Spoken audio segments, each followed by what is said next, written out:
عید کی مبارکباد سے متعلق بھی لوگ سوال کرتے ہیں کہ عید کی مبارکباد دینا جائز ہے یا نہیں جائز ہے۔ تو کئی لوگوں نے سوال بھی کیا میرے سے۔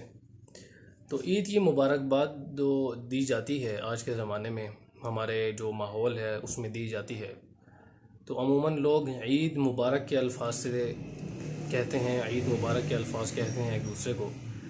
اور عید مبارک کا مطلب ہے کہ اللہ تبارک و تعالی عید کا موقع آپ کو مبارک فرمائے اور اس میں اللہ تبارک و تعالی آپ کو برکت عطا فرمائے۔ تو ایک دعائیہ کلمہ ہے۔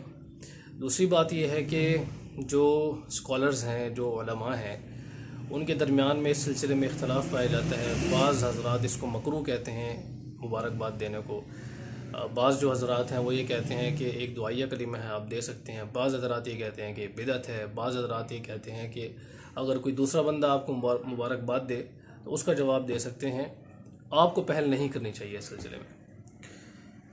تو دیکھیں، آپ صلی اللہ علیہ وسلم کے زمانے میں، صحابہ کے زمانے میں، السنن الکبریٰ للبیہقی میں، السنن الکبریٰ للنسائی میں، اسی طرح اور دوسری کتابوں میں ہمیں اس قسم کی روایات ملتی ہیں کہ اس میں صحابہ کرام جب مبارکباد دیتے تھے تو وہ تقبل اللہ منا ومنکم کے الفاظ سے دیتے تھے، اور اس کا مطلب ہے کہ اللہ تبارک و تعالی ہماری طرف سے اور آپ کی طرف سے قبول فرمائے۔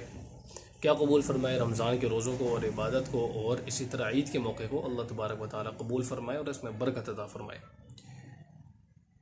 تو اس بنیاد پر یہ تو ثابت ہے آپ صلی اللہ علیہ وسلم سے، صحابہ کرام سے دعائیہ کلمات کہنا، کیونکہ دعائیہ کلمات تو تقبل اللہ منا ومنکم بھی ہیں، عید مبارک بھی ہیں۔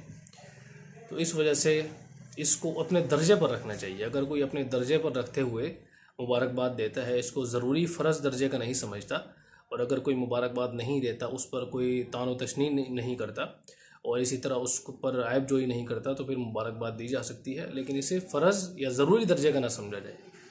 ویسے ہی انسان برکت کے طور پر دعائیہ کلمات کہہ لے تو کہہ سکتا ہے، کوئی حرج نہیں ہے۔ علامہ جلال الدین سیوطی نے ایک پورا رسالہ لکھا ہے وصول الامانی فی اصول التہانی کے نام سے۔ تو وہ رسالہ، اس میں انہوں نے یہ ثابت کیا ہے کہ جو مبارکباد ہے عید کے موقع پر وہ دی جا سکتی ہے۔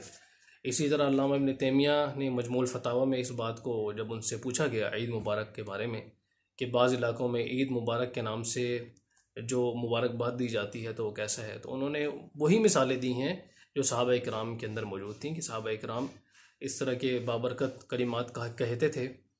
اور اسی طرح انہوں نے یہ بات بھی کی ہے کہ امام احمد بن حنبل اس کو پسند نہیں کرتے تھے، لیکن اگر کوئی دوسرا بندہ کہتا تھا تو پھر اس کا جواب دیتے تھے۔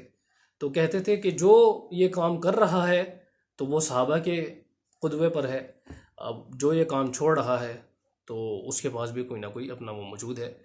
تو غرض ہے کہ انہوں نے درمیانی بات کی ہے اس سلسلے میں کہ اس کو فرض درجے کا نہ سمجھا جائے، ضروری درجے کا نہ سمجھا جائے، واجب درجے کا نہ سمجھا جائے۔ اگر کوئی درمیانہ موقف اختیار کرتا ہے تو وہ عید کی مبارکباد دے سکتا ہے، اس میں کوئی حرج نہیں ہے، اور اس میں غلو نہیں کرنا چاہیے۔ نہ تو اس کی مبارکباد دینے میں غلو کرنا چاہیے، اور نہ ہی اس طرح غلو کرنا چاہیے کہ انسان اس کو بدعت کہہ دے اور اس کو ناجائز کہہ دے۔ تو درمیان والا راستہ اختیار کرنا چاہیے۔